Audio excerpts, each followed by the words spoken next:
Welcome to the Victory Podcast. Hey, Victors, welcome to this episode of The Victory Show. If this is your first time here, I'm Travis Cody, best-selling author of 16 books, and I've helped hundreds of entrepreneurs, founders, consultants write and publish their own book as well. And in that journey, I've discovered a really fascinating pattern.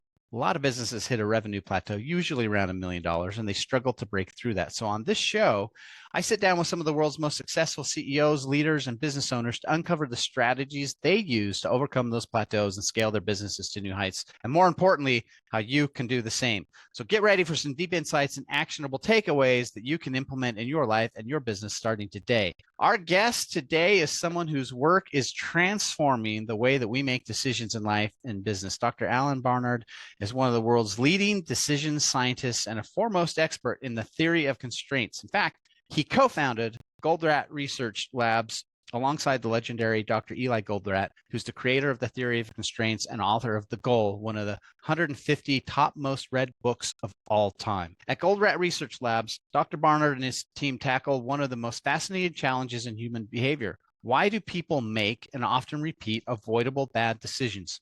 Through groundbreaking research, they've developed powerful decision support methods and apps that help individuals and businesses make better, faster decisions when it matters most. So if you've ever struggled with decision making, whether it comes to scaling your business, leading a team, or just simply navigating life and some of those big choices, this episode's going to be a game changer. Dr. Alan, thanks for being here.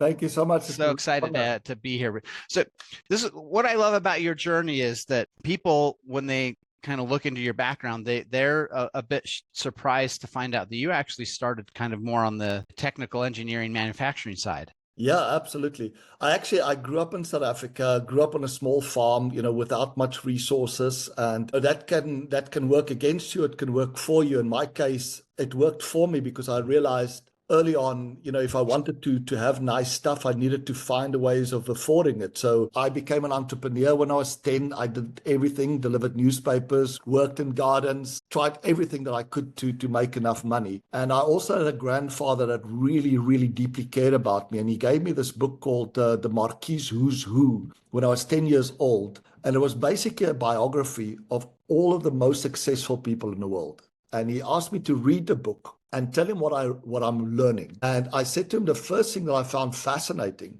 was almost none of the people in the book had perfect starting conditions. They all, grew up in poverty, or they had parents that neglected or sometimes even abused them. They often had learning disabilities. They were awkward, etc. And yet they become so successful. So I said, my first lesson is that it's not your starting conditions that matter.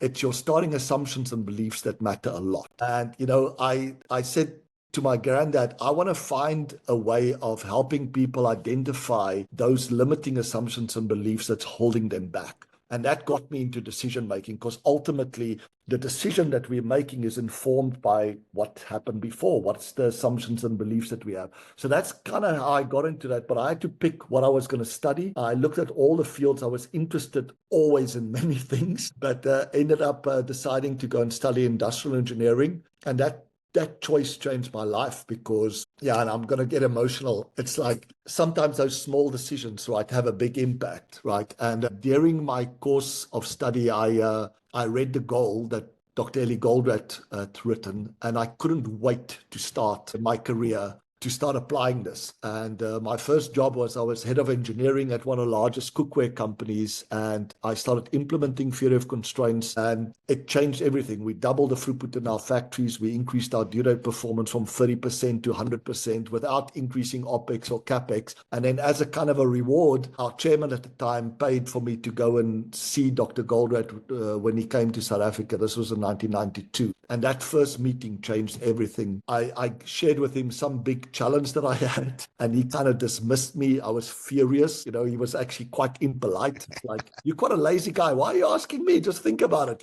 And he could see I was upset, and he said, you want your money back? But don't tell me now. Take the evening, think about it. And I did think about it because it was a lot of money. But I also thought about the problem I shared with him. And the next day I went back to him, and in my most sarcastic tone of voice of a 21-year-old, I said, Dr. Goldratt, thank you so much for the advice you gave me, And he said, tell me, young man, did you solve your problem? And it was a very complex problem about how to maintain high due date performance if you can't accurately forecast what you're going to sell. And I said, yes, I didn't sleep, but I solved it. And he said to me, how do you feel? I said, okay, you've made your point. I feel like a bloody $1 million, right? He said, why would I steal that from you? He said, when we give people solutions, we steal that from them. Wow. Never do that. Learn to ask the right question. And that was kind of our meeting. And the rest of my life was basically just a follow-up on that as I became really passionate about it. I met somebody that kind of shared a goal with me, which is, how do we teach people how to think? How do we, help them find and overcome these limiting assumptions and beliefs in their life? Yeah. Wow. And you're right. I think that's the big thing. There's entire industries just around decision making at all. So for people who haven't read The Goal, they haven't heard of Dr. Eli, can you briefly summarize like what theory of constraints is and why that is so important, especially in business? Sure. When you're thinking about trying to analyze or improve or manage any complex system, that could be an organization, it could be a person, right? What makes us complex is many parts, many interdependencies. The traditional way is you try to analyze and improve and manage every part, hoping that that will help you improve the system. But all that happens is it improves the parts, not the system. So for many, many eons, people know that we should follow a systems approach, that you should always look at the system, but nobody came up with a practical way how. Like, which part of the system do you want me to look at? I can't look at everything. It's overwhelming. And Goldratt was the first one to practically solve that problem. What he discovered was that if you analyze, improve, and manage the constraint of the system, you are in fact analyzing, improving, and managing the whole system. And the analogy is find the weakest link in the chain and make it stronger. Right? So analyze the weakest link, find a way to strengthen it, find a way to manage it. And by that, you're actually analyzing, managing, improving the whole chain. And it doesn't matter whether the chain is 3 links or 3,000. There's always one weakest link. So it was absolutely profound, the simplicity that he came up with, that the first time gave us practical way of applying the systems approach to any system. So, all right. So thank you for that discussion. And when you look at it, it's such a simple solution to a complex problem, right? Yeah. And maybe that's why most people overlooked it. I do feel like most humans they get enamored with the complexity because it makes them feel like the busy work makes them feel like they're doing something, even though it may not be moving them forward. Yeah. I mean, another way of thinking about it is to say, how do I differentiate between all the things that I can improve in my life and in my business, and I can always improve everything, right? How do I differentiate between those that I can improve and a few that I must, that will actually help me to achieve more of the goal that's important? That's the problem fundamentally that theory of constraint solves for people. Love it. So how do you go from that conversation at 21 to eventually co-founding a research lab with the man himself? Yeah. So during that first meeting, he asked me what my goal was. And as a 21-year-old, and a kid that grew up like a nerd that never had a girlfriend, I had lots of goals, including marrying a supermodel and, driving a Ferrari. But I also wanted to come up with one original idea, so I had all of these. And he was shaking his head and he said, listen, I don't disagree with you, but it's clear that your definition of a goal and mine is different. So he gave me 2 beautiful definitions that at the time I didn't fully appreciate. He said the first one is a life goal is something that when you achieve it, you're ready to die. Wow. And I said, what do you mean? And he said, tell me. And he loved giving riddles. He said, do you agree that you could die tomorrow? I said, yes. I mean, it's uncomfortable to think about it, but yes. He said, would you want to die without having achieved your life goal? And I said, no. He said, go and solve it then. And my conclusion was that you could never verbalize a goal as a destination. You always have to define it as a journey, something that you can achieve every single day. So I said to him, okay, so my goal is I want to help people make better, faster decisions when it really, really matters. And a good day is when I've helped somebody do that. A bad day is when I didn't. And he said, that's great. And then he gave me the second definition. He said, a life goal is just a dream taken seriously. Do we have a dream? I said, yes. He said, are you taking it seriously? And I went, not really. I'm in corporate, making a lot of money and rising up the top. And he said, start taking it seriously. And I think that's great advice for all of us, right? It takes courage to have dreams, especially big dreams, but it takes even more courage to remind yourself from time to time, are you actually taking it seriously or have you given up on it? Yeah. Wow. It reminds me, I heard a religious leader one time speak, and I don't remember the context of it, but how he phrased it really made an impact where he said, I live my life in such a way that if I died tomorrow, like I would feel fulfilled in my life. And he's like, but I plan my life as if I'm going to be around for another 30 or 40 years. Yeah.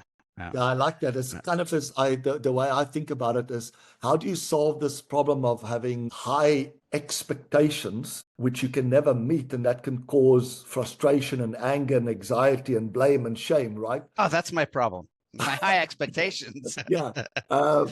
Warren Buffett made a joke once. I asked him and Charlie Munger, when you're looking for a partner, what do you look for? And he said, for a long-term relationship. They said, yes. He said, then you only look for one thing. You just look for somebody with low expectations.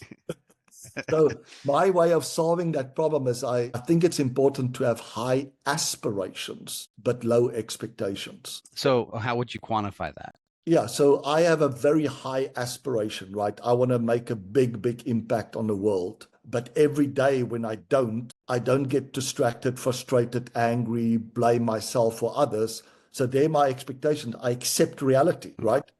It's like, this is it. Okay, so I can learn from it. If I'm still not close to where I want to be, what can I learn? What can I do differently? So I think that balance of having very high aspirations but low expectations, just accepting reality for what it is, rather than it causing stress and anxiety, etc. Well, my own personal experience in how I've perceived my own life and the people that I've worked with, primarily the frustration comes from people that have expectations is just a fancy way of saying they want to be in control. And so when they don't reach that thing, they're losing the personal feeling is I don't have control or I'm losing control. And then that turns into anger and frustration because it's this carefully little cocoon of control I've created is sudden, like reality is like, hey, you don't actually have a lot of control of many things. So, and I think that's what happened to most people, and especially entrepreneurs, right? You start off with very high aspirations around the impact that you want to make and the income that you want to earn.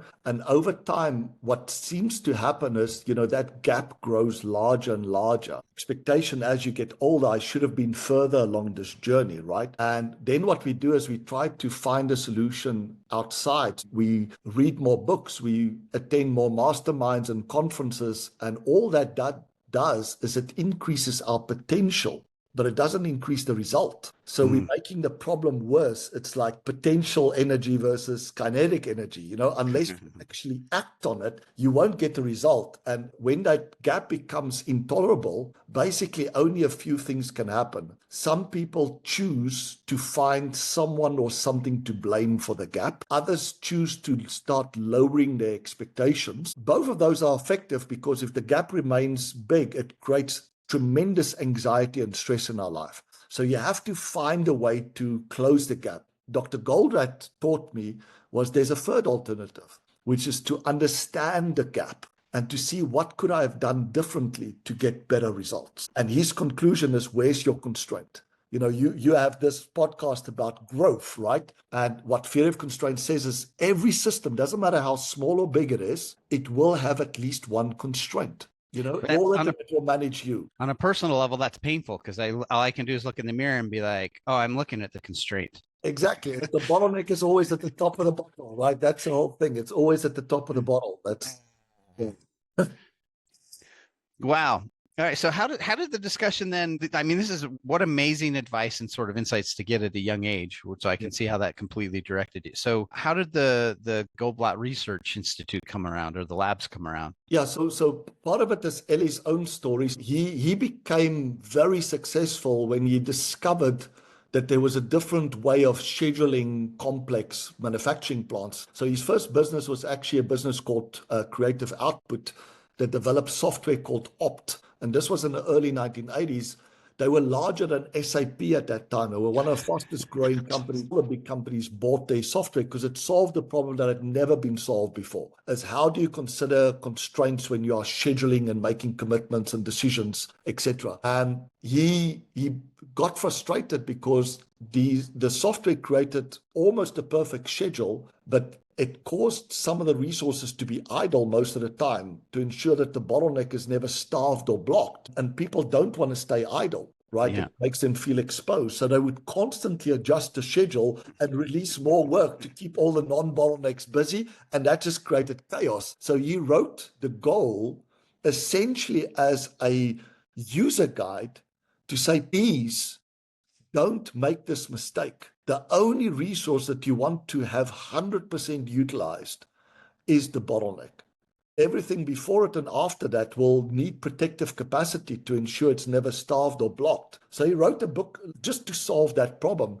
And then it became this underground success story. He ended up writing letters to the CEOs of the company that bought his software, wrote a letter and sent them a copy of the book and said, please read this book, else you won't get value from this big investment that you made in my software. And to his shock, he never heard back from them, but he got orders, but for books, not for the software.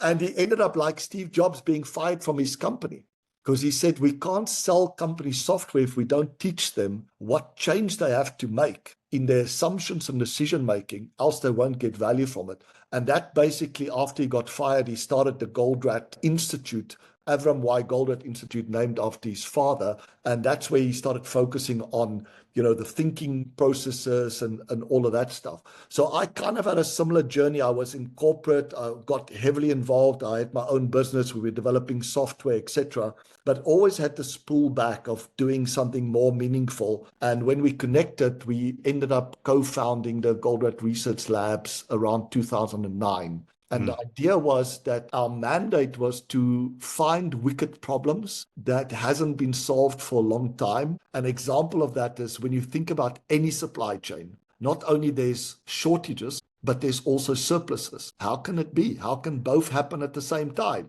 Or you have long lead times and poor due date performance. Like, how can it be? So those are the type of things that we wanted to work on. And I was just very privileged. He ended up, he sadly passed away in 2011. But up to that point, I got a week of his time and we just worked on big problems. We started working with some of the biggest companies in the world like Cisco Systems and ABB and Tata Steel, etc., focused on finding what's the wicked problem and constraint in that industry that's blocking them from really scaling up to their potential, and then working with them to come up with hypothesis, test it, and find solutions to it. Wow. So what are a couple of the big ideas that you guys tackled during that period of time? Yeah, so one was something that you might resonate with, is working in the book publishing industry, right? Very close to Ellie's heart. And we were contacted by Penguin Random House. At that stage, they were just Random House before the acquisition with Penguin. And they came to us and said, we have a wicked problem you might be interested to help us solve. We haven't found a solution. 40% of every book that's printed comes back for shredding. Yep. 40%.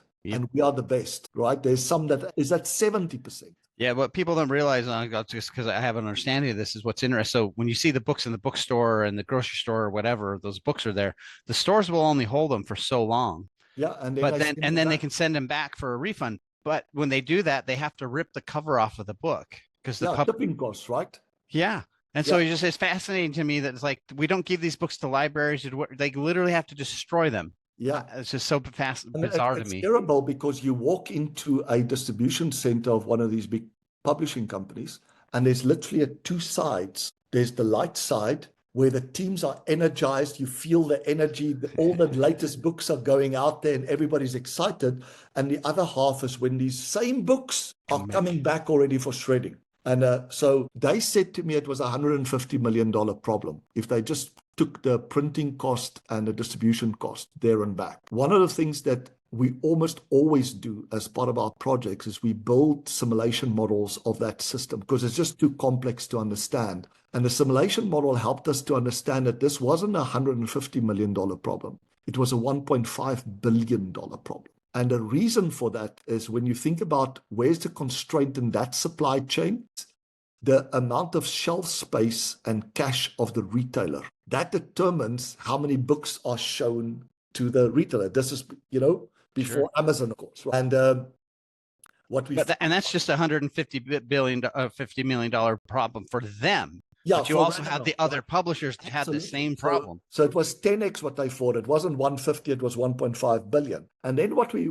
noticed was that there was a standard rule in the book publishing industry that when I publish my first book, right, I go out to all the retailers and I ask them, how much do you think you will sell? And I'm asking them for a specific number. How much do you think you will sell in 3 months?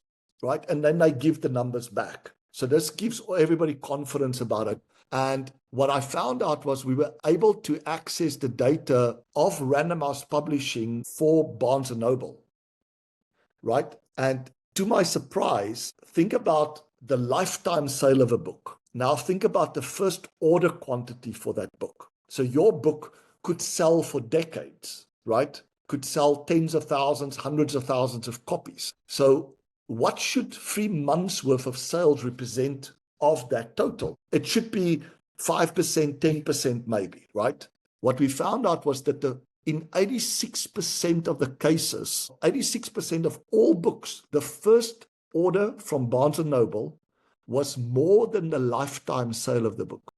So what we realized was the constraint was the shelf space and cash. The problem was they were placing way too big orders early on. And as a result, no sophisticated replenishment system based on what's actually selling is going to solve the problem, right? And then for that whole period, you don't know what the hell your sales were because most of it will come back. So the solution was, how frequently can you actually get a book to a retail store anywhere in the US? And you probably know the answer. It's a couple of times a week. So why are you asking them for 3 months of sales forecast? Why don't you just ask them, what's the most that you think you'll sell in a week or even 2 weeks?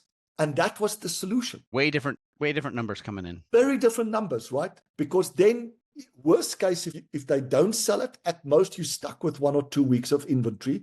And if it does, you get fast feedback and you have capacity to quickly replenish. That to me is like a really good example. Very complex problem, hasn't been solved for ages. And it was all because they were using the wrong rule to make decisions about what that first order quantity. Reminds me of that meme that goes around online where the answer was so simple that it's like, you slap your head and then you see the room of 600 people slapping their heads going, why don't we just ask for 1 week of sales instead of 3 months? Dr. Goldratt used to joke about this. He said, as a physicist, your highest prize is winning the Nobel Prize in physics, right? Yeah.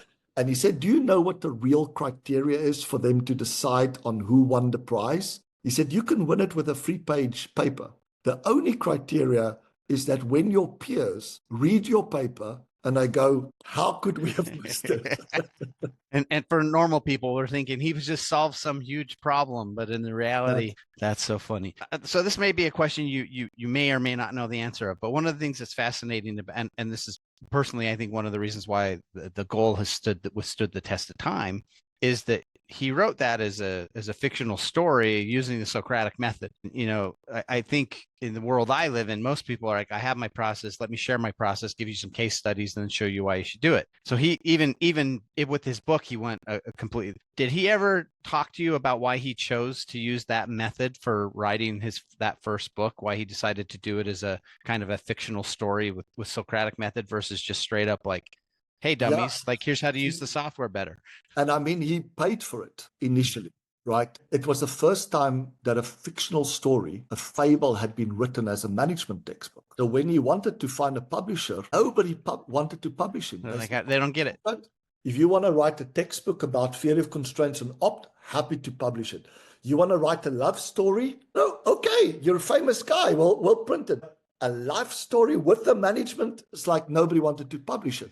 But he basically stuck to his guns because he said else he would be a fraud. He wanted to practice what he preached. And he preached that the best solutions start with the right questions and that the book should guide the reader to invent a solution with the character.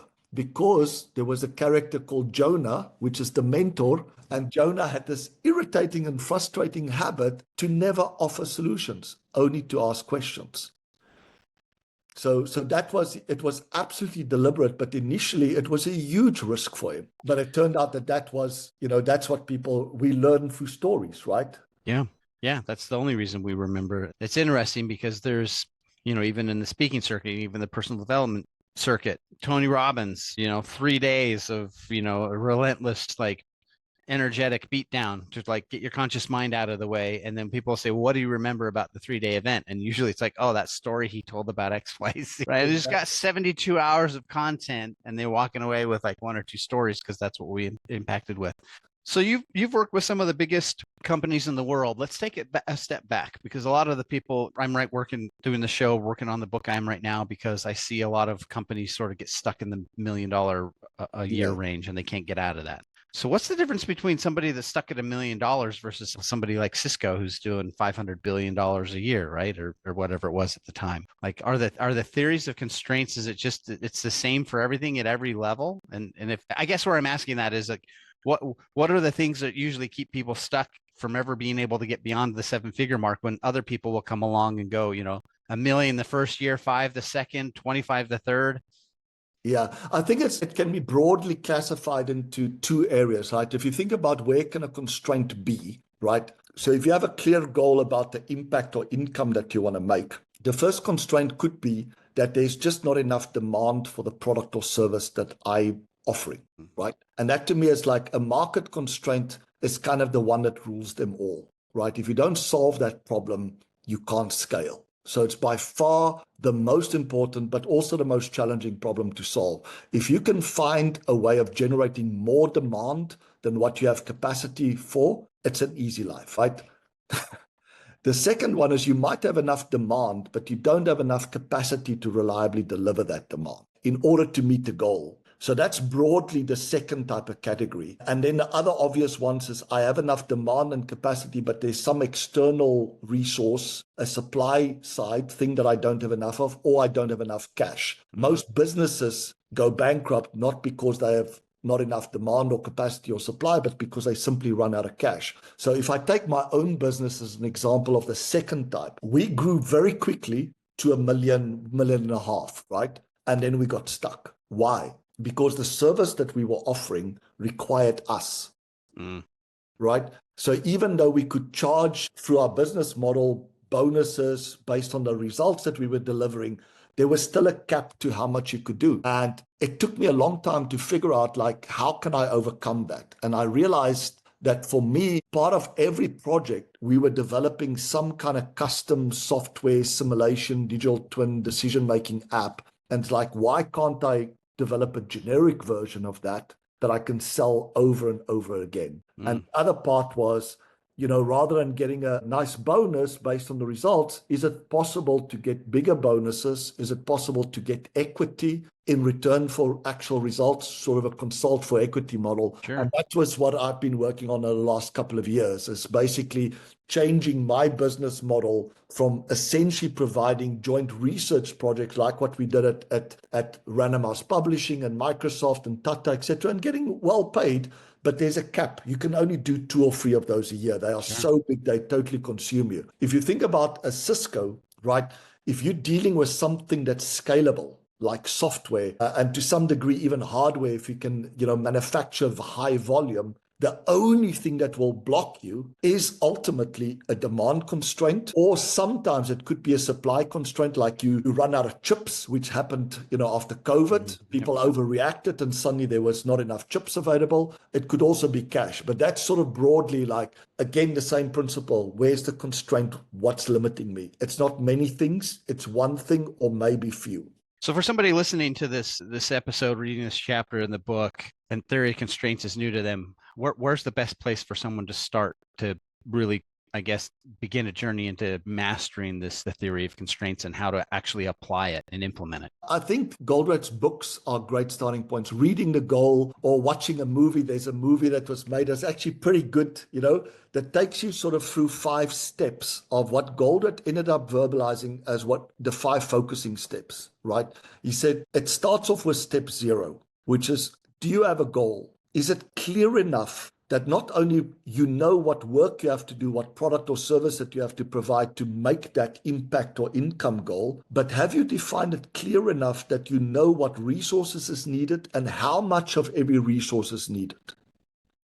Right? If I want to feed 1 million people, how much demand do I need? Well, I need a queue of 1 million people waiting to be fed. Do you have that? No. Okay, well, that's the one thing. Go and find 1 million people that want to be fed. Okay. Or I want to make $1 million. Do you have them queuing outside? How much are you charging for your product? $1. Okay. Do you have 1 million people? No, well, I charge, $1,000. Okay. Do you have 1,000 people waiting? So that's step one, is identify the constraint. Is it demand, capacity, supply, cash, or what's more frequently the case, took us a long time to discover this, is our limited attention. Actually, enough of all of those. That's dang attention. It always comes back. Yeah, because we're so distracted, we don't end up doing anything properly. We're constantly distracted, right? Step two says, okay, now that you have the constraint, decide how to better exploit and not waste it. So if it's the market, what are your existing customers? Are they buying everything they need from you, right? What's your market share?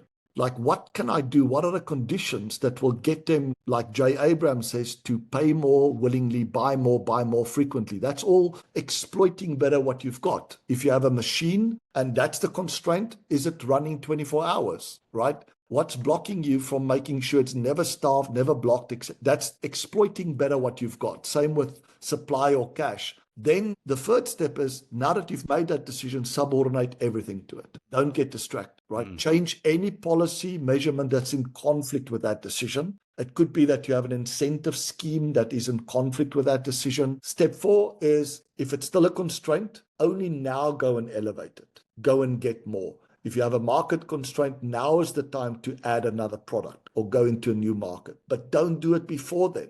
Most people jump to elevate. That's, I think, probably the most generic mistake that you have probably seen, and I see all the time with entrepreneurs, is they try to do too many things too soon. Like, pick one thing. I don't know what you're talking about at all. I've never heard that. Yeah, it's hard to practice what we preach, right?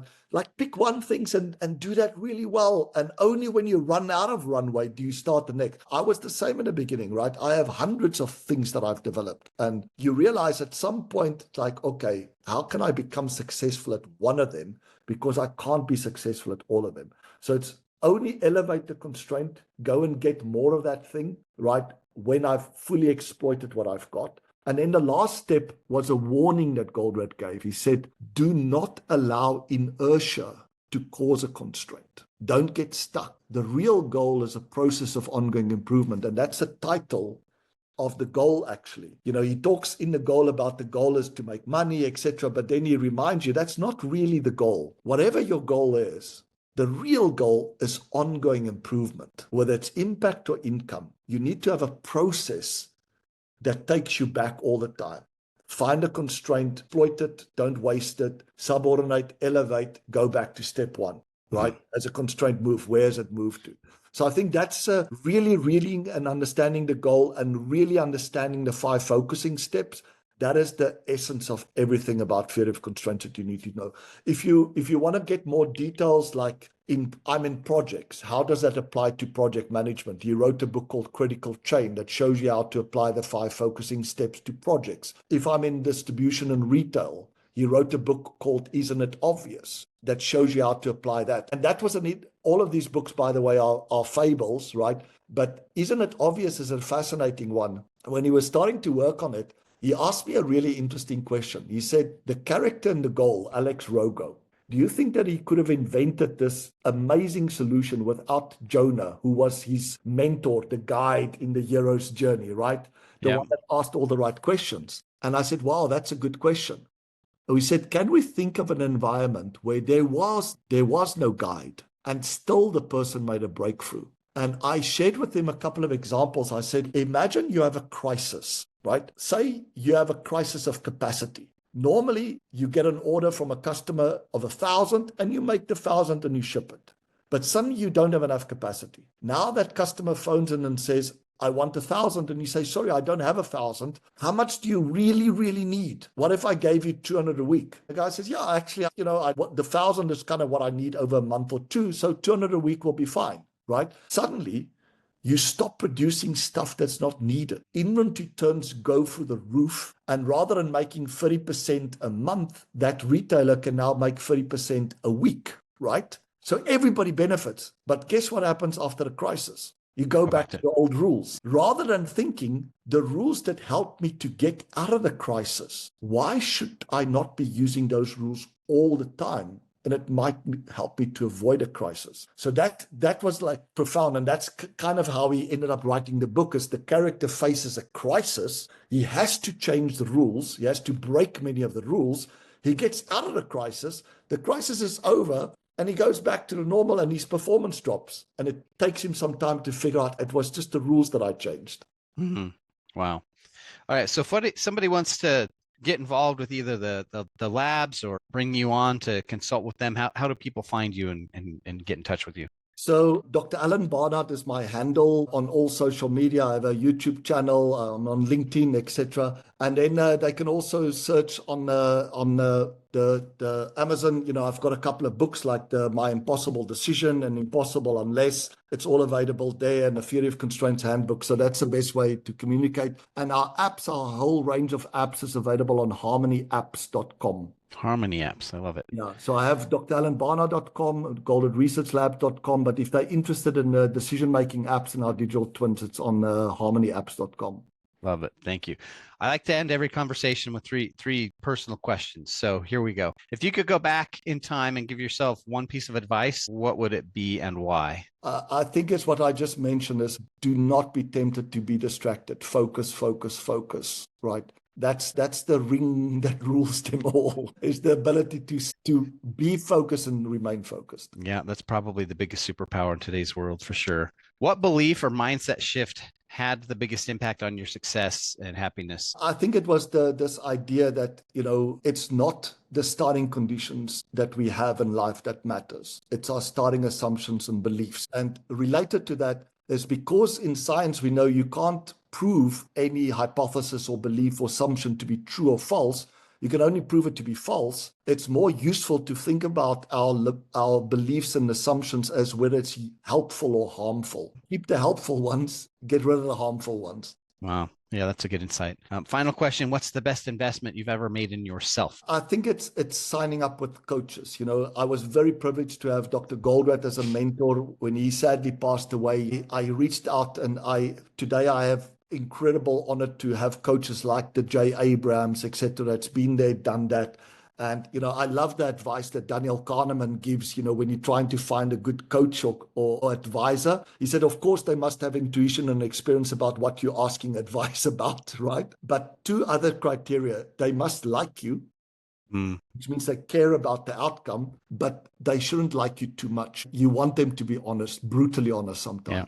Yeah. You know, with my books, I make it a point to hire complete strangers to do what they call a beta read. And I'll pay them to read the book. But that's because I know that's the only way I'm going to get honest advice. Because it's what was the statement I heard? One of my partners in another business, he's a really accomplished author, and he always says, he's like, look, everybody says, well, I don't need readers, like, you know, I give it to my friends and families. And he's like, they won't be honest with you. And he's like, no, my friends and family are always honest with me. And he said, no, your friends and family are honest with you to the degree that they know you can take, because they don't want to hurt your feelings. So they'll be honest to a point, but so getting outside feedback is good. And you know, that it's interesting, the coach thing comes up in these conversations a lot. A lot of the successful people we've interviewed have talked about the power of having a coach helping you get past your own sort of roadblocks. So yeah, don't underestimate that for sure. Well, Dr. Allen, thank you so much for your time. This has been a fantastic conversation. Awesome. Thank you so much.